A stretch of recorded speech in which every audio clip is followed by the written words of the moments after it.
I know it sounds weird, right? But contrary to popular belief, you should be getting stronger through your cut. You shouldn't be getting weaker unless you're in the tail end of a deep cut, i.e. you're getting ready for a competition.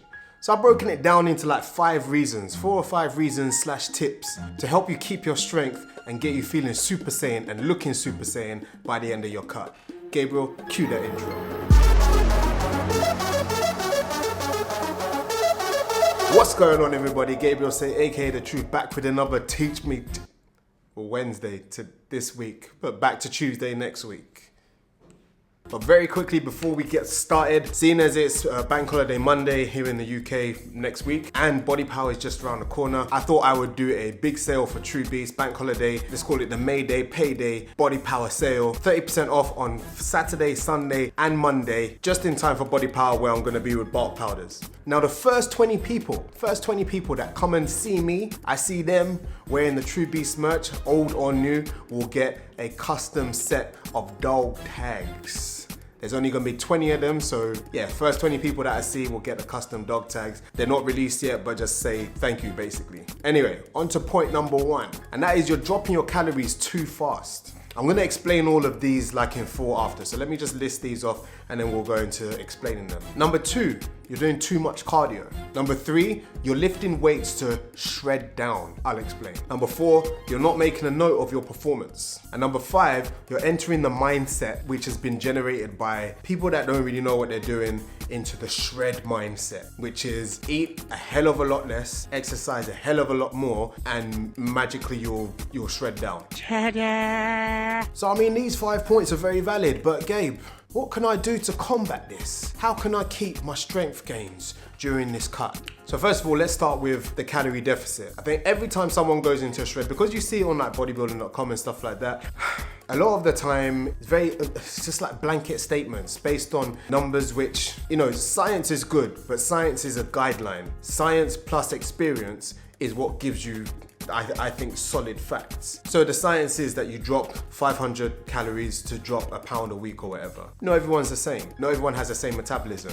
So find your maintenance point, which is by eating the same shiz every day. So figure out what, I'll put a calculator in the description box for how to find your maintenance calories, roughly, and then test it for a week. If you do it for a week and your weight stays the same, that's maintenance. If you do it for a week and your weight drops, it's a slight deficit, so your maintenance is probably slightly higher. If you do it for a week and your weight increases, then you're in a calorie surplus, so you need to drop it down a little bit. But you need to take that time to just figure that out. Once you figure that out, you only want to drop it down by about 200 calories. So we're not looking at like drastic things, we're looking at slow and steady. Slow and steady wins the race. And then again, as you get deeper into the cut, you drop it slowly. No big jumps, no 500, no 400, just slow drops. Number 2, stop killing yourself with cardio. One of the worst things a client said to me was, Gabe, I don't think I'm getting that much stronger in the gym. I was like, okay, so explain how you're running the routine that I've given you. Oh, well, you know, I'll go in and I'll do my hour cardio. Huh? Because see, I did not tell you to do that. I told you to do the weights first. Yes, let me burn all my energy doing a slow uphill walk before I have to do the main part of it, which is the weights. Stop prioritizing cardio over weights. Weights is what's gonna burn the most energy. So I'd say when you start, you're in the testing phase. Test and measure. Don't take everything as gospel. Scale it all the way back. Take it out completely. You're testing your maintenance. So once you found your maintenance calories and you're testing a workout, see how those two paired together affects your physique, body recomp, or weight or fat loss. Then, if nothing's really happening, before you change the food, put in a tiny bit of cardio. 15 minutes as a warm up or afterwards as HIIT maybe. See how that affects it. And then you're gradually doing things like that, making little incremental changes. Lifting weights to shred down. Now this is funny, every time like people see that I'm getting leaner, they're like, oh yeah, I'm looking to get lean too. How do I lift light to shred down? I've been doing like 15, 20 reps. That literally makes no sense. Probably because people see bodybuilders doing high reps, but have you seen the flipping weight they're doing? Monstrous weights. Not your little flipping 4 kg dumbbells just doing this, thinking that by moving faster you're gonna shred down. That doesn't really make any sense. The fact is, use it or lose it. If your muscle's being activated and being put under stress, it's gonna stay because it needs to. It's like, oh, yeah, I need to make sure I'm here for the next week when he he puts me under pressure again. But if there's no pressure, what happens? Just like, well, you know, when he's doing his cardio, doesn't really need that muscle because he's not really using it. Let me disperse that. Feel me?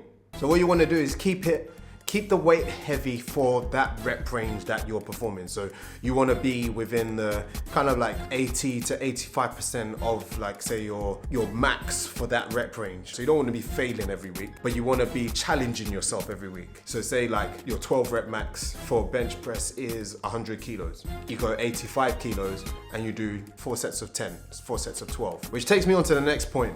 Get a freaking notepad and let's focus on progressive overload. Actually, scratch that. Let's call it progression. People are always like, oh, what's progressive overload? What's progressive overload? The words itself makes it just complicated for no freaking reason. Did the weight increase this week? Did you get an extra rep? Did you have less rest period but still hit the weights that you did before? Progress. We're talking about progress.